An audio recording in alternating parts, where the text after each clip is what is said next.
for the record, I was perfectly happy where I was. And then everything turned dark. So dark. So lonely. Proxmox 8 to 9. Ugh. Do I want to go there?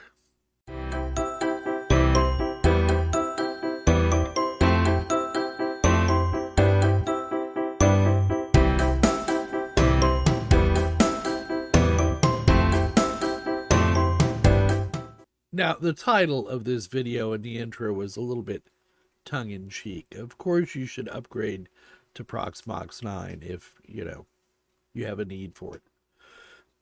I didn't have a need for it. I succumbed to peer pressure, and I blame Sakura completely and totally for what happened.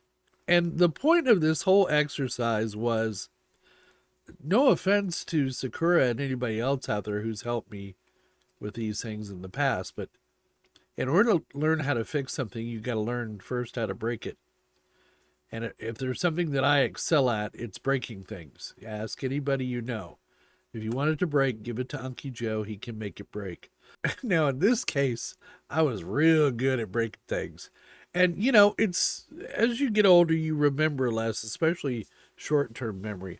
I don't remember what I did a week ago, much less months ago when I set up the server with Sakura. And we've done so many things to it to add new capabilities and functions that I just hadn't remembered to take all that into account. So the fact that I was able to pull this off at all is a frickin' miracle. Persistence, right? Persistence.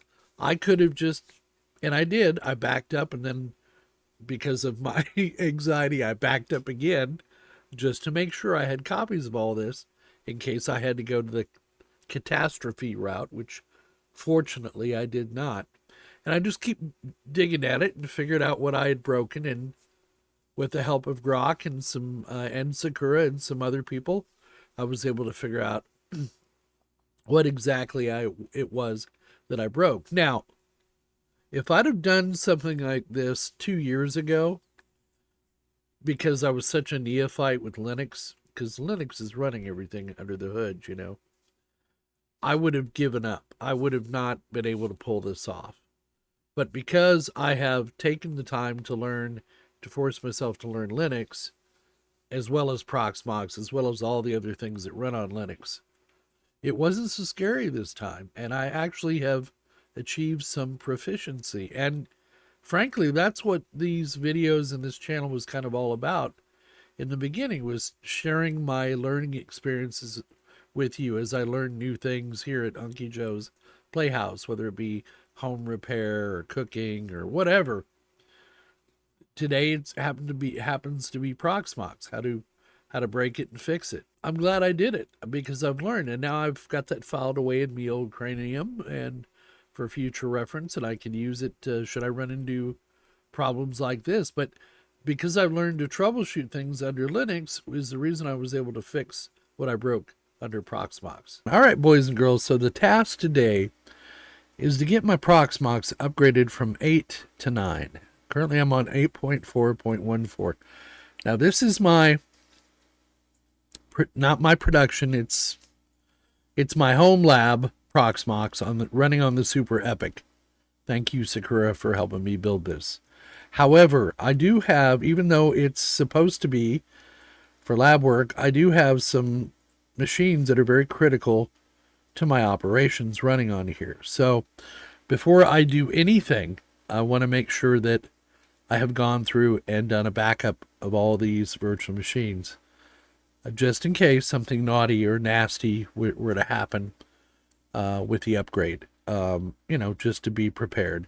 And then I need to shut them all down and make sure they're not set to start automatically. And I've gone through all of them, like the ones that are running, and made sure that start at boot is set to no. For example, I've got this one here, which is my backup server, and that is start at boot no. So go through, do your diligence, make sure these are all set to no, and shut down all your virtual machines. And then once I've done that, I'll come back and we'll continue on with the next step. All right, so I've got all my VMs shut down now, and I'm ready to do the update. So I'm gonna follow the guide on Grok somewhat, unless I don't feel comfortable about something. So the first thing it tells me to do is run PVE version -v, and we must be on the latest Proxmox 8.4.x. So I'm going to go ahead and copy that. Then we'll go out to a prompt here. And we'll paste that. And we'll see what it comes back with.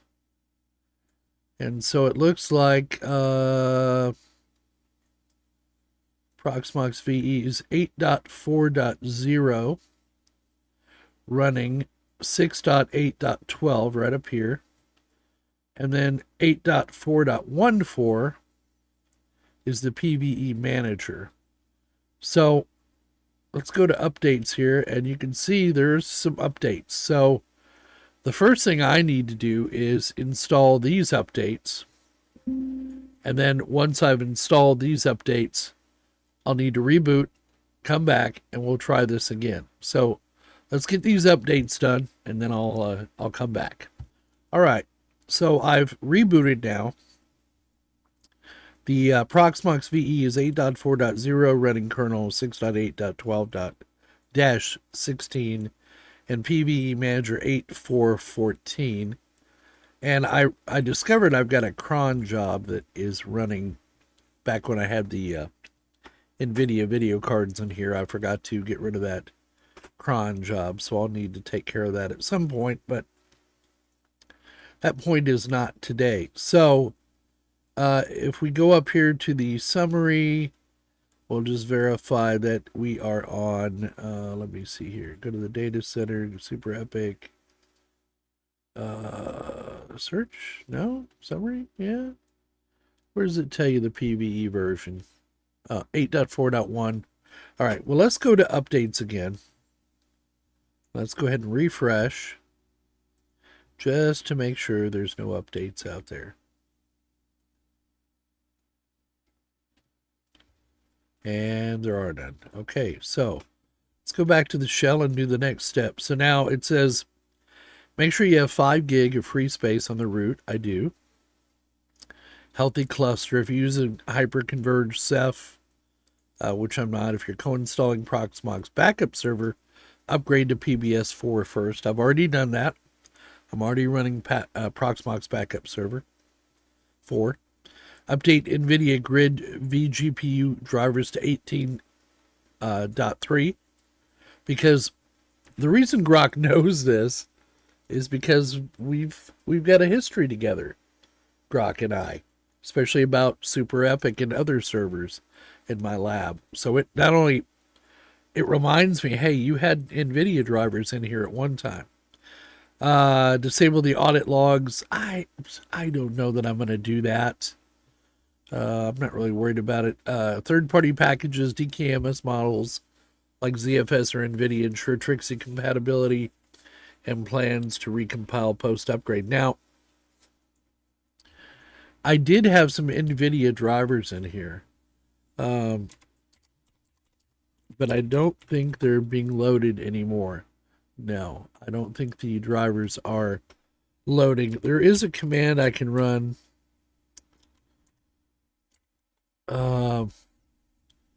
LSPCI V, and I don't think I have any NVIDIA cards in here, so it shouldn't be. No, I know I don't have any NVIDIA cards in here, but if you did, this is a cautionary tale. You may want to stop, drop, and roll, and make sure that you're prepared if you're sharing video cards in your Proxmox server. Myself, I'm not going to worry about it. I have backups of the VMs. If worst case, I'd have to bring them all back up. So the next one is I'm going to run, says perform these steps per node via SSH or console. Use the tmux or screen for SSH to handle disconnects. Avoid the web GUI's virtual console for these commands. Interesting. So it says avoid the web GUI. virtual console. Does it also mean use tmux or screen? Well, I could SSH into that server. Let me go ahead and do that. And it's 192.168. Oh, let's see, where are you? 5.12. Enter our super secret password. I know you can't see any of this, but here we are. So now I got a command prompt and I've got an SSH session into that machine.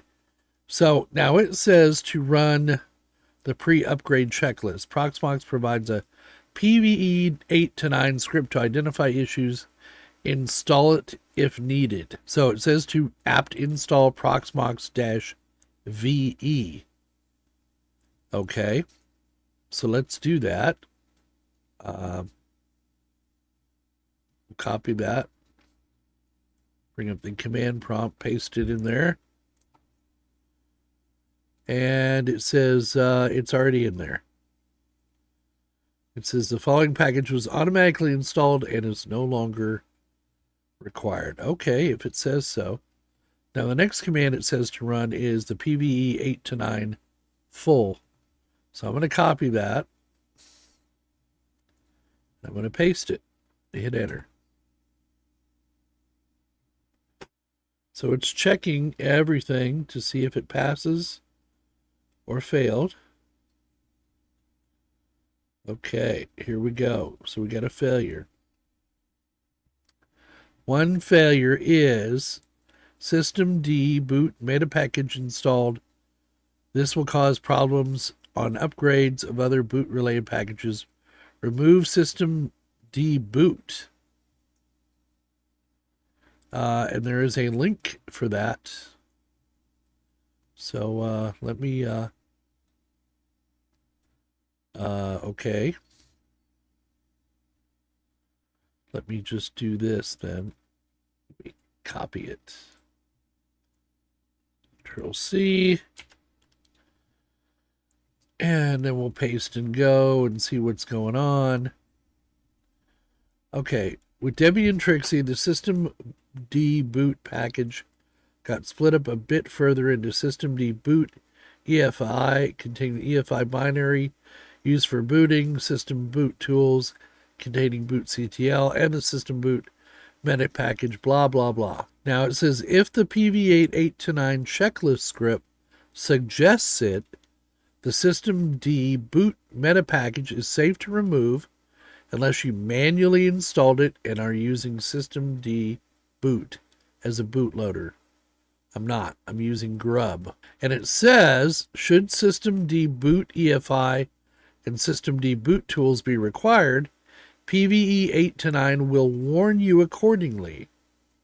The PVE 8 to 9 checklist script will change its output depending on the state of the upgrade and should be run continuously before and after the upgrade, in which it will print which packages should be removed or added at the appropriate time. The only situation where you should keep the meta package systemd boot installed is if you manually set up systemd boot for your system. I don't believe I did.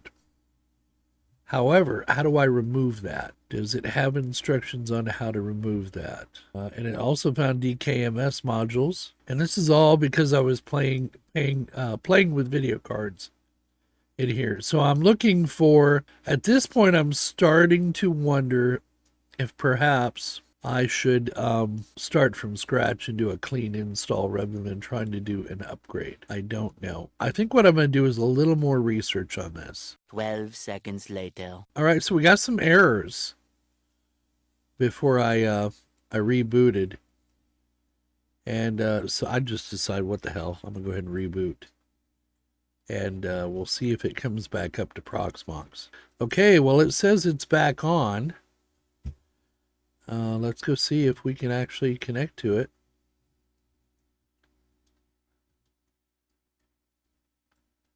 Yeah, I'm looking at not so much. Let me see if I can ping anything, because I don't think it's actually connected to my network.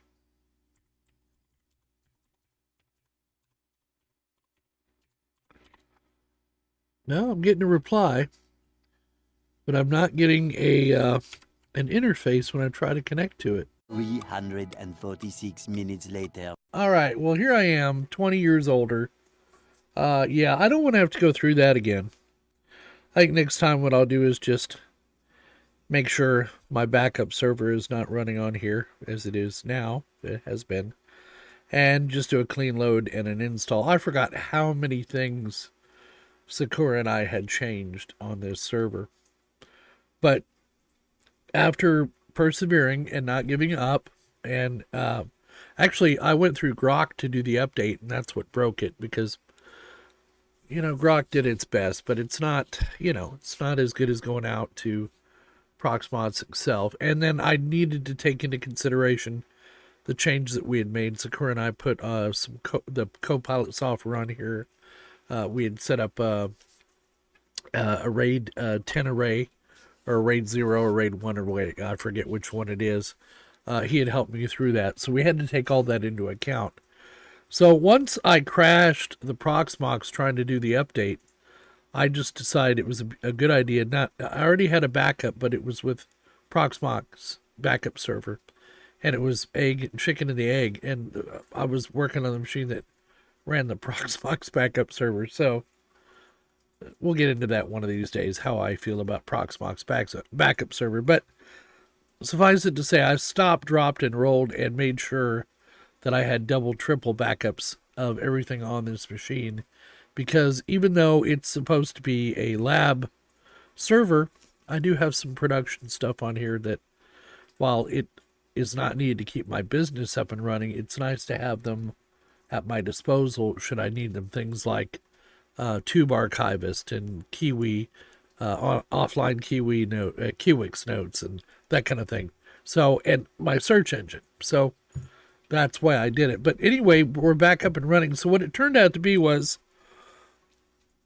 when I did the update, it did not have the right repositories. Once I came across an article that had, because Grok had the wrong repositories in there. So God only knows what it downloaded when it went to do the update. So I went ahead and did my backups. I came back. Once I put the right repositories in there, I was able to go and do the actual upgrade, to the new operating system, and it went just fine. And then I thought everything was working fine. I was able to get back to this interface here. And I said, well, now I need to reboot. I want to make sure it survives a reboot. And because prior to that, I was not able to get into the GUI, but I was able to get into the command line. As you can see here, I'm still able to get into the command line, so wasn't a total loss. Anyway, once I rebooted, it was doing something really odd, to where it would flash just a little bit of white on the grub screen. And mind you, I'm doing all this over KVM or IPMI interface on this Supermicro server. It would flash for a brief second and then go into the BIOS setup for whatever reason. So I took the machine out of the rack, got it down here on the bench, and ripped it to shreds, and got it down to its component parts to make sure there wasn't anything else causing the problem. And then I went back on Grok and said, okay, I thought to myself, it's got to be the bootloader, something with the bootloader. So I said, I'll try that first. I explained to Grok what was going on, and it said, yeah, it's a common issue. Here's what you need to do. And it ran me through redoing the bootloader. Once I reloaded the bootloader and rebooted, it booted up to Proxmox. But then I had another problem. It booted up and I could log into it at the terminal or at the console, but I couldn't get into the web interface. And what happened is, anytime you do a kernel update, which going from Bookworm to Trixie definitely does a kernel update, it renames the network card for whatever reason, and you have to go out there with Nano and edit the network interfaces file, change the name of the interface, the Ethernet adapter, and put it also on the bridge side, so that it's two places you need to change it, and then reboot, and then, as you can see, we're up and running now. So what I'm doing is bringing up each one of my virtual machines. The first one I brought up was my PBS, Proxmox backup server so that I would have access to my backups on that machine, and I do very well have my backups listed. And so I went from there, and now I'm just going to start bringing up my critical units and making sure they all come up. Free PBX is a critical unit as well. And let's see if Tube Archivist is up. And it is. So that's good. Yeah, I love Tube Archivist. If you've never used it, get familiar with it. I love it. So there you go. Looks like everything is back up and running on this server. And we were successful with the upgrade. Now, I have a certain set of skills. I have lots of experience, not with Proxmox, but with IT stuff, so I can troubleshoot. And I have a bevy of people out there that are smarter than I am that I can lean on and ask questions. And I have AI, so I was able to figure this out. But if I were you, I would simply back up all my virtual machines, do a clean load of Proxmox, and then restore them. That's what I would do, especially if you're in the situation that I am where you are constantly making changes to your Proxmox server. Because some dependency or something is going to get broken. You're not going to remember if you're old like I am. And I didn't even know I had 2 video cards in this thing. I opened it up. Both cards were running about 120 degrees Fahrenheit freedom units. I didn't even know I had them in there. But anyway, live and learn. So we'll let this run, and it should be stable now. It's survived a couple of reboots, but you know, perseverance pays off. Don't just give up. I didn't on this. I was determined to get it up and running, and I'm glad I did. In addition to that, I installed the Prox Menu X, little add-on utilities you can have for this unit. And one of the things it adds is this really neat monitoring software. Well, here, let me show you now. So it's called Prox Menu X Monitor. And let me tell you, this is worth installing, you know, and this, again, these are scripts off the internet, off of GitHub. So it's a fairly trusted source, but you know, with any scripts you might run off the internet, make damn sure you know what you're doing and you have backups of everything before you do it. But this basically is like a dashboard for my Proxmox server. And this one is super epic. It tells you right up here the node, tells you it's healthy, how long it's been up, how many hours. And then it gives you a real quick overview of the CPU usage, memory, temperature. So you see it's running not too bad. Now, right now, the inside of that computer is running at 113 freedom units. That's warm. That's very warm. It's warmer than I like. It's about 10 degrees above where I like. So I'm thinking I'm going to rearrange some fans in that unit to pull in from the front. That's the way I've got it configured now and push out through the back, but I don't know that I have enough velocity to overcome static pressure, if that makes sense. So that, it says it's normal, but I'm not comfortable with that temperature. The temperature of the room in there is probably about 80 freedom units. But anyway, back to the message at hand, the matter at hand here. This is the Prox Menu X monitor, and you can see it's very handy, very helpful. Tells you everything about your storage, updates if you've got them here. Like for example, I've got, according to this, 68 packages that need to be updated. It gives you a breakdown of your storage, your networking, gives you a list of virtual machines and LXC containers and their current status and their network information and disk IO, and oh my, and then a beautiful little hardware interface. It'll tell you about every stick of hardware you have in your computer. So it should be able to tell us, so where the warmest places are inside are everywhere. Yeah, the warmest is the CPU. And then there's the This is probably near the video card, I would imagine. This is sensor 5 and sensor, no, sensor, yeah. So I don't know whether these are, it says these are on the PCI adapter. So I don't know if that's, let's see if I can glean this. So this is in, so a Quadro P400, and that's in PCI slot 41000. I don't know what that is up here. And then this one is in 2100, and it's a, it's a 1060 with 6 gig of RAM. But you can see how handy, and it tells me all my other PCI devices as well. So also what speed my fans are running at. That may have something to do with the temperatures. I may need to ramp up the fan speeds. I don't know that there's a way to do that on here. I don't think there is.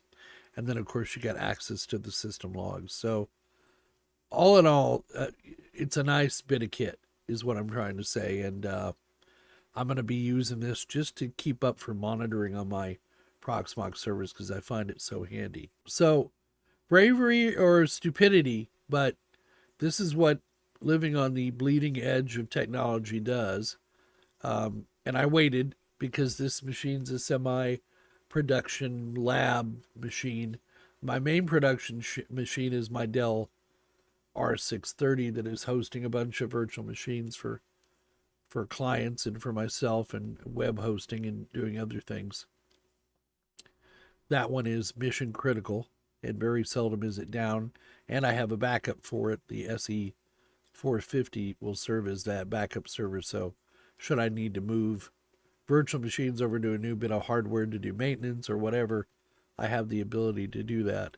And then the Super Epic and Big Bertha and the SR650 V2 Lenovo I have, those are all, and the Dell 730, those are all kind of dedicated, semi-dedicated to lab work. And then for mission critical Windows things or Docker things, I'm actually running them on Synology, the things that run the backbone of my network. So, do you, but this is what we're able to do with Proxmox these days. And so I wanted to make sure now that my lab units are getting updated to Proxmox 9. And so there've been some changes to the home lab and to Unky Joe's Playhouse. Again, as you can see, the heartbeat of this channel, the HOW 9000, is down there, and it's beating its little heart out right here. Right there, folks. Right there. Sure is pretty, isn't it? Yeah. Yeah, there's some changes going on behind me, and I'll get to those in due course. But this is what it was like to go from Proxmox 8 to 9 for me. And I still have some more machines to do. The machines that I'm currently playing with, my SE450, is currently on Proxmox 9. I went ahead and loaded that, got my feet wet with Proxmox 9 on there. I'm going to have a video coming up on Proxmox backup server and whether I like it or not for my use and how I would use it moving forward, because I've spent a little quality Sakura time, and he's turned me on to some ideas I hadn't thought of with Proxmox backup server, but the jury is still out on whether I like it or find it necessary or not. So you got that to look forward to. So should you do the upgrade from 8 to 9? No, I would personally look. I'm saying this because I'm a Windows guy, and it was always the question: should I upgrade to Windows 8? Should I upgrade from 7 to 10, or do a clean install? Clean install is what you should do. You should back up everything you have under Proxmox and do a clean install, in my opinion. Especially if you tinker with it like I do, and out all these flashy menus and helper scripts and everything like that. This is just my personal opinion. You do you. But my way of thinking is you're going to give yourself less trouble. So if you're less inclined to be knowledgeable about Linux, and you just want kind of a trouble-free, carefree install, install it from scratch and do a restore. That would be my recommendation. Well, there you go. We hope you found the video entertaining and informative as always. Please click that like or dislike button down below. Do me that favor. Leave your comments down in the comments section. Subscribe if you're not already a subscriber, and click that little notification bell thingy to be notified of new videos when they come out. Make sure to check out our website at UncieJoesPlayhouse.com or UncieJoesPlayhouse.net. Either one of those will take you to the website. And if you sign up and share your email address with us, I promise you it will not be given to any kind of advertising unless they're stolen from us, is the only way they'll get them out of my cold, dead hands. But it's just another way for us to keep you notified of new videos when they come out. And, I can make some announcements on there and stuff like that. And we'd love to see you there. It's just a better way to keep in contact, just in case YouTube, for some reason, forgets about us. So, again, thanks again for coming to see me. Hope you're having a great day. And don't forget, we'll see all of you on the other side. I've been watching old Unky Joe. From Texas heat to where the cacti grow. Fixing server solar power in the land. Hoping that his plans all stand. Making life a touch more bright underneath those southern lights.